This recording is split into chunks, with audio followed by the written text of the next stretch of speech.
الحمد لله رب العالمين، والصلاة والسلام على أشرف الأنبياء والمرسلين وعلى آله وأصحابه أجمعين.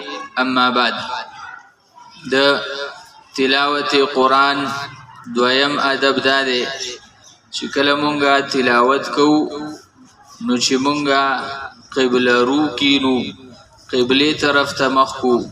د تلاوت په وخت کې زمونږه توجه او زمونږه مخ دا قبله طرف ته، ځکه قبله دا زمونږه د عباداتو د توجه او د متوجه کېدو طرف ته او اړخ ته، او په دې سره مونږ ته د الله رب العزت یاد راځي او د الله رب العزت استحضار را نصیب کیږي. نو شکر هم مونږه تلاوت کو، دا اهم عبادت ته. د الله کلام لوستل دي، د الله کلام ویل دي، نو چې مونږه په تلاوت قرآن کې قبله طرف ته مخ کو. دا خبره یاد ساتل پکار دي چې دا ضروری نه ده، فرض او واجب نه دي چې قبله ته مخ کو.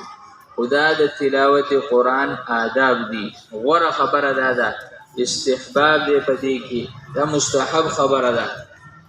حدیث کې راځي، امام طبرانی رحمت الله علیه یو حدیث ذکر کړی دی چې هغه د سند په اعتبار سره حسن حدیث دی.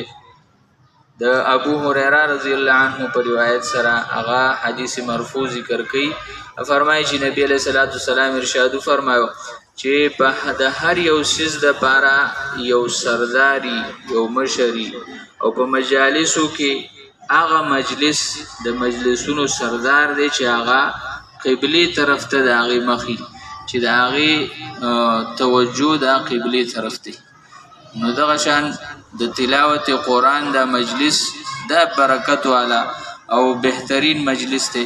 چې کله مونږ تلاوت قرآن کوو چې زمونږ روح دا قبله طرف ته، نو مونږ ته به د قرآن مجید د تلاوت هغه کامل او پوره ثواب هم میلاویږي، او مونږ ته به د الله رب العزت یاد او ذکر هم مخې ته راځي. الله دې مونږ له د عمل کولو توفیق